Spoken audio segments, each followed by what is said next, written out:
Good afternoon, everybody. I want to first say happy early Thanksgiving. And I know as the holiday season is upon us that some of us we are looking forward to the holiday. However, we are dreading the encounters or some of the family we have to see during the holiday because our thoughts and opinions and beliefs just don't line up with that person, and it kind of makes for awkwardness when we're around that person. But I want to encourage you today that we need to be in prayer. The Bible says pray without ceasing, and go ahead and start praying for the situation instead of worrying over the situation.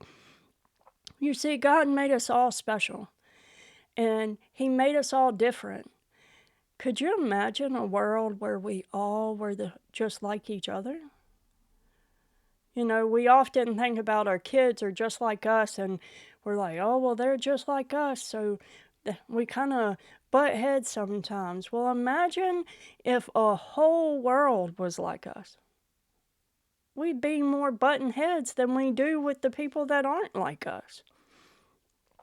So, in these seasons and holidays where we're around people that are our family, but we just don't get along, we need to, one, pray before we get together. God, you go before me and you clear a way to make this a peaceful and happy holiday. And also, I've been doing a Bible study, and it's a devotional called Zip It.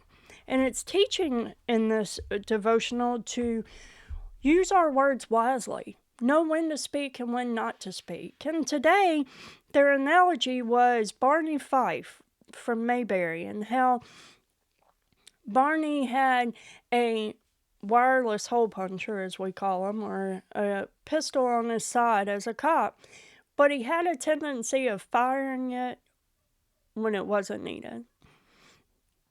And oftentimes our mouths can be that way. We can fire off words before we think about what we've even said.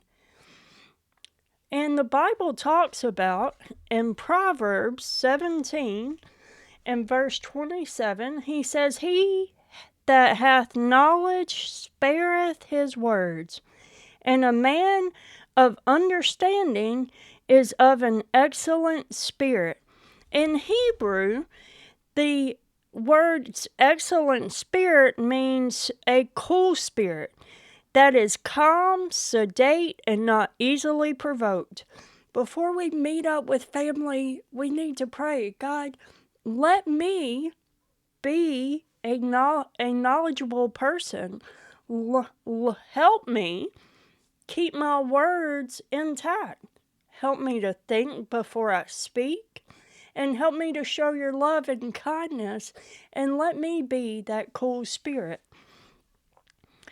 If we get in our mind to be silent and be smart. When we are silent, we don't have to worry about regrets from angry words that we let fly. Be smart and be silent is something that we all need to put in our vocabulary. Be smart and be silent. Also in Proverbs 29 and 20, it says, Do you see a man who is hasty in words?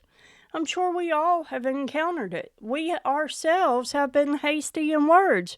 But if we look at the second half of that verse, it says, There is more hope for a fool than for him. There is more hope for a fool than for a man with hasty words. I don't know about y'all, but I don't want to be known as less than a fool because I can't retrain or restrain my words. In this upcoming holiday, I encourage you to take your temperature. Take your temperature, Sarah? Yes. If you were to take your temperature of your spirit, your mind, your thoughts, would you say you're cool? Would you say you're lukewarm, or you're burning hot? If we go into this holiday season thinking about taking our temperature on ourselves to help restrain the words that pop out of our mouth.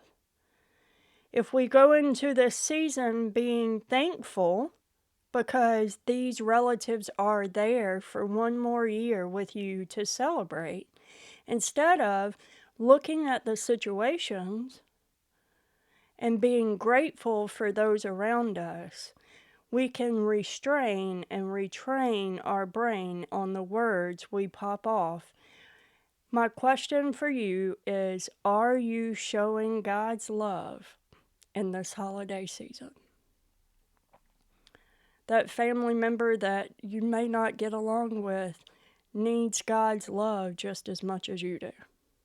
Are you showing it this season? I love you all and have a great day.